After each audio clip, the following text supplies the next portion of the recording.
கைக்கூத்து நேயர்களுக்கு வணக்கம். நான் உங்கள் செல்வா. கிசுகிசு கார்னரில் வாரம் ஒரு நடிகையை பார்த்துட்டு வரோம். இன்றைக்கி எந்த நடிகை பார்க்க போகிறோன்னா, கட்டழகு கண்ணழகி மீனாவை பற்றி தான் பார்க்க போகிறோம். மீனாவை பற்றி நிறைய கிசுகிசுக்கள், நிறைய வதந்திகள் வந்துக்கிட்டு இருக்குது. இதில் ஒரு முக்கியமான அரசியல் பிரமுகர், அவர் இன்றைக்கி வரைக்கும் கல்யாணம் பண்ணாமல் தான் இருக்கார். அவரை பற்றியும் நம்ம மீனாவை பற்றியும் தான் சொல்ல போகிறோம். இதை கமெண்டில் நீங்கள் சொல்லுங்கள், யார் அந்த அரசியல்வாதின்னு சொல்லிட்டு. ஏன்னா அவர் ஒரு மிகப்பெரிய ஆளுமை உள்ள ஒரு அரசியல்வாதி. அவர் பேர் சொல்ல நான் விரும்பலை. அவர் ஒரு கம்யூனிட்டி பேஸ் பண்ண ஒரு கட்சி தலைவராக இருக்கார். ஆளுங்கட்சிக்கும் ரொம்ப நெருக்கமான உறவில் இருக்கிறவர். நம்ம விஜயகாந்த் சாருக்கும் விஜயகாந்த் சார் கட்சி வச்சுக்கிட்டு இருக்கும் போதும் அப்பவும் நெருக்கமாக இருந்தவர். எந்த ஆட்சி வந்தாலும் சரி, திமுகவாக இருந்தாலும் சரி, ஏடிஎம்கே வந்தாலும் சரி, பங்குல அவர் எப்போவுமே ஒரு மினிஸ்டராக இருப்பார். அவர்கிட்ட நம்ம மீனா எப்படி போய் அடைக்கலமானாங்க. சில வதந்திகளும் இருக்கு. மீனாவுடைய ஹஸ்பண்ட் இறந்ததுக்கும் ஒரு வகையில் அவர் தான் காரணம்னு சொல்றாங்க. அது உண்மையா பொய்யான்றது சரிவர தெரியல. இப்போ பார்ப்போம் மீனாவை பத்தி. ஆரம்ப காலகட்டத்தில் கிளாமர் பண்ணாம அப்படி ஹோம்லி கேரக்டர்ல பண்ணி, அதுக்கப்புறம் கிளாமருக்கு மாறி, அதுக்கப்புறம் நம்பர் 1 நடிகையா இருந்து நம்ம விஜய், அஜித், ரஜினி, கமல் வரைக்கும் எல்லா ஆக்டரோடும் நடிச்சிருக்காங்க. அவங்க பெரும்பாலும் இந்த அட்ஜஸ்ட்மெண்ட் மேட்டரில் சிக்கவே மாட்டாங்க. அதே மாதிரி வதந்திகளுக்கும் வதந்திகள்லையும் அவங்க சிக்க மாட்டாங்க. அது எல்லாருக்கும் தெரிஞ்ச விஷயம். இப்போ சோஷியல் மீடியா வந்ததுலேருந்து நிறைய மீம்ஸ்லையும் சரி எல்லாத்துலேயும் கீழ்னு கேட்குறாங்க மீனாவை. இந்த மாதிரி இங்கே இருக்காங்க, அவங்களோட தனுஷோட 2வது கல்யாணம் பண்ணிக்க போகிறேன்னு சொன்னாங்க, இந்த அரசியல்வாதி கூட இருக்காங்க, அந்த அரசியல்வாதி கூட இருக்காங்கன்னு நிறைய வதந்திகள் வந்துக்கிட்டே இருக்கு. அதில் இது நான் சொல்லக்கூடிய உண்மையான விஷயம், எல்லோருக்கும் தெரிஞ்ச விஷயம். நீங்களே கமெண்டில் சொல்லுவீங்க. நல்ல ஒரு பீக்கில் நம்பர் 1 இருக்கும்போது முதல்ல நம்ம தலை அஜித், அவரும் மீனாக்கும் நடந்த ஒரு பிரச்சனை இது எவ்வளோ பேருக்கு தெரியும்னு சொல்கிறது தெரியல. அதை நான் முதல்ல சொல்லிடுறேன். நம்ம தலை அஜித் பார்த்தீங்கன்னா ஆரம்ப காலகட்டத்தில் ஒரு ரஜினி மாதிரி வரணும்னு சொல்லிட்டு, அவருடைய ஒரு ஸ்டாராக வரணும்னு சொல்லிட்டு பயங்கர ஹார்ட் ஒர்க் பண்ணிக்கிட்டு இருக்கும்போது, நம்ம ரஜினி சாருடைய படத்தினுடைய வெள்ளி விழா சக்ஸஸ் மீட் வைக்கிறாங்க. அந்த சக்ஸஸ் மீட்டில் பார்த்தீங்கன்னா ஒரு டான்ஸ் ப்ரோக்ராம் வைக்கிறாங்க. அந்த டான்ஸ் ப்ரோக்ராமில் மீனா ஸ்டேஜில் ஆடுறாங்க. அப்போ ஆடும்போது அஜித் சாரும் கூட ஆடுறாரு. இப்போ மீனாவுடைய அம்மா என்ன சொல்கிறாங்கன்னா, இவன் கூடலாம் நீ ஆடலாமான்னு சொல்லிட்டு, உன் ரேஞ்ச் என்ன, அவனுடைய ரேஞ்ச் என்னன்னு சொல்லிட்டு கீழே இறக்கி கூப்பிட்டு வந்துடுறாங்க. அப்போ ரஜினிகாந்த் சார் அவர் எதுவும் ஷாக் ஆகலை, எதுவும் பண்ணல, எதுவும் கேட்கல. சரி விடுப்பா, அவங்க கொஞ்சம் ஒரு மாதிரின்னு சொல்லிட்டு அப்படியே அஜித்துக்கு அட்வைஸ் பண்ணி அனுப்பிச்சி விட்றாங்க. நம்ம அஜித் சார் நிறைய ஈவெண்ட், அதாவது இந்த ஆடியோ லான்ச்சாக இருக்கட்டும், சக்ஸஸ் மீட்டாக இருக்கட்டும், எந்த ஒரு ஃபங்க்ஷனுக்குமே கலந்துக்காததுக்கு முக்கிய காரணம் மீனா தான். இதுதான் ஒரு முக்கியமான காரணம். நிறைய பேர் இண்டஸ்ட்ரியில் இருக்கிறவங்களுக்கு எல்லாருக்கும் தெரியும் அது. ஆனால் இது இந்த விஷயம் வெளியே பேசியிருக்காங்களா என்னன்றது எனக்கு சரியாக தெரியல. அப்படி இருக்கும்போது அந்த டைமில் அஜித் சார் எந்த ஆக்டரை நம்ம கூட ஆடுறதுக்கு நம்மளை ரொம்ப மட்டமாக நினச்சி, கேவலமாக நினச்சி கீழே இறக்கி கூப்பிட்டு போனாங்களோ, அதே ஹீரோயினை நம்ம படத்தில் போட்டு நமக்கு ஃபேராக ஹீரோயினாக போட்டு காட்டணும்னு சொல்லிட்டு ரொம்ப வெறி கொண்டு மனசுக்குள்ளேயே ரிவெஞ்ச் வச்சுக்கிறாரு. ஆனால் அந்த காலகட்டத்தில் மீனா அந்த ஸ்டேஜ் ப்ரோக்ராம் நடந்து வெளியே கூப்பிட்டு போன காலகட்டத்தில் அஜித் அப்போ தான் வராருன்னா ஒரு ராசின்ற ஒரு படம் அட்ரு ஃப்ளாப் ஆயிடுது. அப்போ தான் ஒரு 10-15 படங்கள் கிட்ட நடிச்சுக்கிட்டு வராரு. அதில் அவரால் எதுவும் பண்ண முடியல.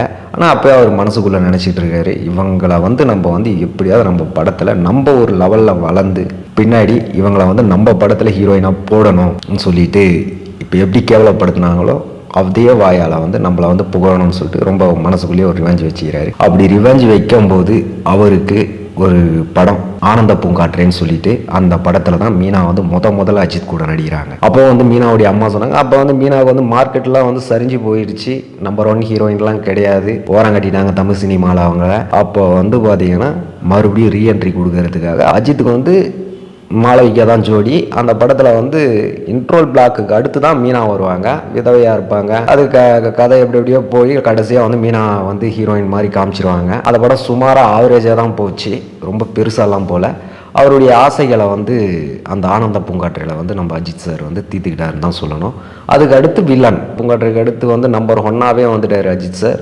உடனே வாலின்ற ஒரு படத்து மூலயமா ரீஎன்ட்ரி கொடுத்து ஒரு மிகப்பெரிய ஒரு இடத்துக்கு வந்துட்டோடனே அதுக்கப்புறம் நம்ம கே.எஸ். ரவிக்குமார் டைரக்ஷனில் வில்லன் படத்தில் நடிச்சிருப்பாங்க. அதுலேயும் செகண்ட் ஹீரோயினாக தான் நடிச்சிருப்பாங்க. அதுக்கு அடுத்து அவங்களுக்குள்ள எந்த ஒரு ப்ராப்ளமும் இதுவும் கிடையாது. அதே மீனாவுடைய அம்மா எந்த வாயால் இவங்க கூடலாம் நீ ஆடுறேன்னு கேட்ட மீனாவுடைய அம்மா ரொம்ப அஜித் சார் வந்து அந்த படத்தில் வந்து வேற யாரையோ ஒரு ஹீரோயினை போடுறதா இருந்தாங்களாம் வில்லனில். அப்போ வந்து வாய்ப்புகள் இல்லை, எனக்கு என் பொண்ணுக்கு ஒரு வாய்ப்பு தேவைன்னு சொல்லிட்டு கேஸ் ரவிக்குமார் கிட்ட கேட்டிருக்காங்க. இந்த படத்தில் வந்து அஜித் தான் வந்து ஹீரோவாக பண்ணுறாரு, நீங்கள் அவர்கிட்ட தான் கேட்கணும்னு சொல்லிட்டு அப்புறம் அஜித் கிட்ட வந்து கேஸ் ரவிக்குமார் கேட்குறாங்க. இந்த மாதிரி மீனா மேடம் வந்து இந்த கேரக்டருக்கு வந்து மீனா மேடம் அவர் வந்து பெருந்தன்மையாக சொல்லியிருக்காரு, தாராளமாக போட்டுக்கோங்கன்னு சொல்லியிருக்காங்க. நீங்கள் எதுக்கும் மீனா அம்மாவை கிட்ட ஒரு வார்த்தை ஃபோன் பண்ணி சொல்லிடுங்க, மிக மரியாதையாக சொல்லியிருக்காரு அஜித் சார்.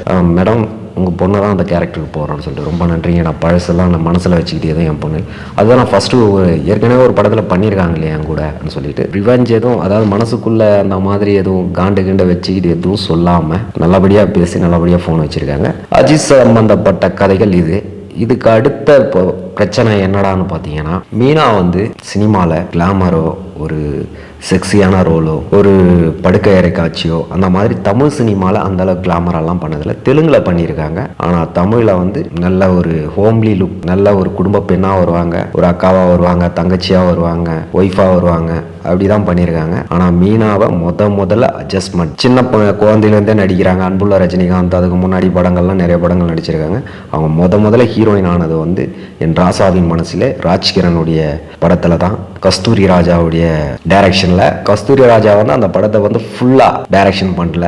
ஏன்னா ராஜ்கிரனுக்கும் கஸ்தூரி ராஜாவுக்கும் அப்பயே கருத்து வேறுபாடு. பாதி படத்திலே அவர் கழட்டின்னு போயிட்டார், பாதி படத்தை நம்ம ராஜ்கிரண் தான் டைரக்ஷன் பண்ணார். பாதி படத்தை டைரக்ஷன் பண்ணுறப்பவே வந்து முதல்ல வந்து அந்த படத்துக்கு ராஜ்கிரண் தான் ப்ரொடியூசர். கஸ்தூரி ராஜா பாதிலேயே வெளியே போயிட்ட உடனே அந்த படத்தினுடைய டைரக்டரும் ராஜ்கிரண் தான். ஆனால் அதில் வந்து பேரை பார்த்தீங்கன்னா கஸ்தூரி ராஜா தான் பெருந்தன்மையாக போட்டிருப்பாரு நம்ம ராஜ்கிரண். அப்போ ராஜ்கிரனுக்கு ஒரு 39-40 வயசு இருக்கும், மீனாவுக்கு ஒரு 18-19 வயசு தான் இருக்கும். ஆனால் ஃபர்ஸ்ட் படத்திலேயே முதல்ல அட்ஜஸ்ட்மெண்ட் பண்ணது நம்ம ராஜ்கிரண் கூட தான். ராஜ்கிரண் தான் முதல்ல வந்து மீனாவை கசைக்கு பூஞ்சது. அதுக்கடுத்து நிறைய அட்ஜஸ்ட்மெண்ட்கள் இருக்கு, நம்ம சரத்குமார் சார் கூட இருக்கு, கமல் கூட இருக்கு, ஏகப்பட்ட அட்ஜஸ்ட்மெண்ட்டுகள் பண்ணியிருக்காங்க அவங்க.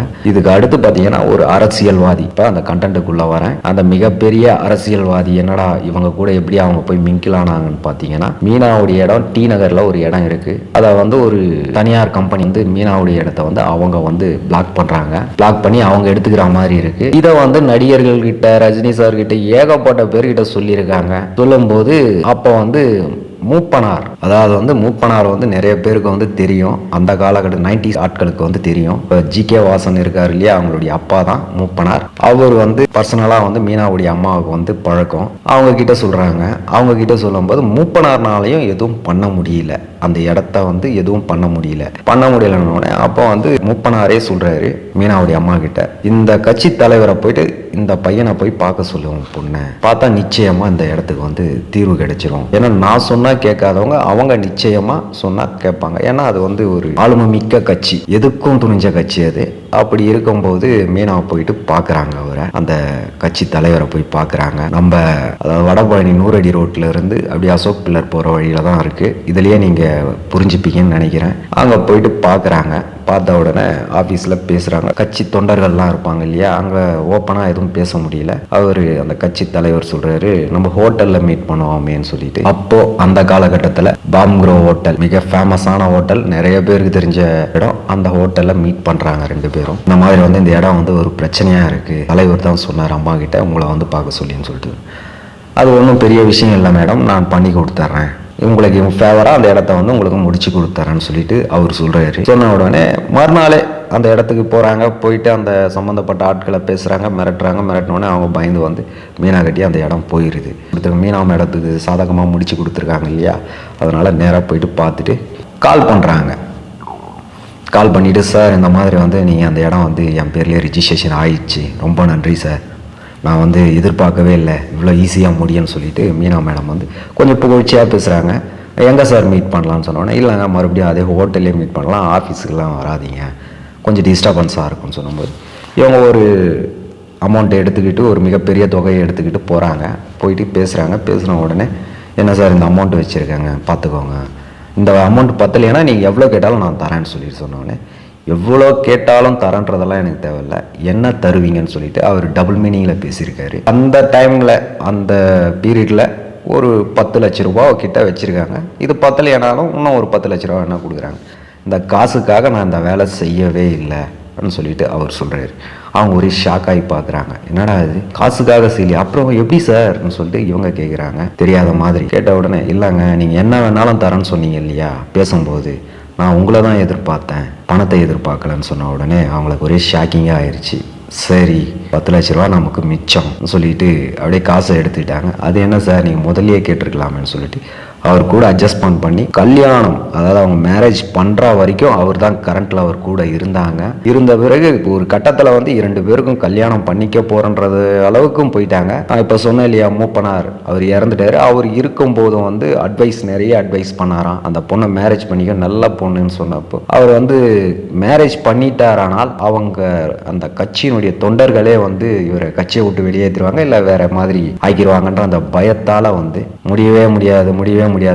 ஏன் நம்ம கலைஞர் கூட அப்போ அந்த டைமில் சிஎம்மாக இருந்த கலைஞர் கூட ஒரு தரம் சொன்னாராம், நீ மேரேஜ் பண்ணிக்கப்பா, அதுதான் உனக்கு நல்லதுன்னு சொல்லி. வெளியாட்கள் எதிர்கட்சி அந்த கட்சியில் வெளியே பார்க்குற ஆட்கள் எல்லாம் சொல்லும்போது கூட இருக்கிற ஆட்கள் வந்து, ஆனால் உங்களுக்கு வந்து மேரேஜ் செட் ஆகாது, மேரேஜ் பண்ணீங்கன்னா கட்சியினுடைய மவுஸே எல்லாமே போயிடும். அதே கட்சி சார்ந்த இன்னொரு கட்சி இருக்குது, அதில் வந்து அவங்க மேரேஜ் பண்ண வச்சு அவங்களுக்கு அந்தளவுக்கு வந்து மவுஸ் இல்லை, நீங்கள் கட்சிக்காகவே இருக்கிறேன்னு சொல்லிட்டு நிறைய மேடைகளில் சொல்லிட்டு இருக்கீங்க. அப்படி பயங்கரமாக யோசனை பண்ணுறாரு. ஒரு வேளை வந்து நம்ம மேரேஜ் போனால் நம்ம ஆட்களே நம்மளை போட்டுருவாங்களோன்ற ஒரு பயத்தில் மீனா வந்து கடைசி வரைக்கும் அவர் மேரேஜே பண்ணல, ஆனால் உறவில் இருந்தார். சில கொஞ்ச நாள் கழித்து வந்து இந்த மேட்ரு வந்து மீனாவுடைய ஹஸ்பண்டுக்கு தெரிய வந்தது. அதனால் வந்து அவர் சூசைட் பண்ணிக்கிட்டாருன்றாங்க. சில பேர் வந்து அவருக்கு நிஜமாகவே உடம்பு சரியில்லாமல் போயிடுச்சுன்றாங்க. ஆனால் இது உண்மையான விஷயம். அந்த கட்சி தலைவருடைய தொடர்பில் இருக்கிறது மீனா வந்து உண்மையான விஷயம். ஆனால் இப்போ இருக்காங்களா இல்லையான்னு தெரியல. ஏன்னா அதுக்கு அடுத்து வந்து தனுஷ் கூட செகண்ட் மேரேஜ் பண்ணிக்க போகிறேன்னு சொன்னாங்க. மறுபடியும் வேற ஒருத்தர் கூட தொடர்பில் இருக்கிறேன்னு சொன்னாங்க. நிறைய வதந்திகள் வந்தது. லைக் பண்ணுங்கள், ஷேர் பண்ணுங்கள், கமெண்டில் சொல்லுங்கள். நன்றி, வணக்கம்.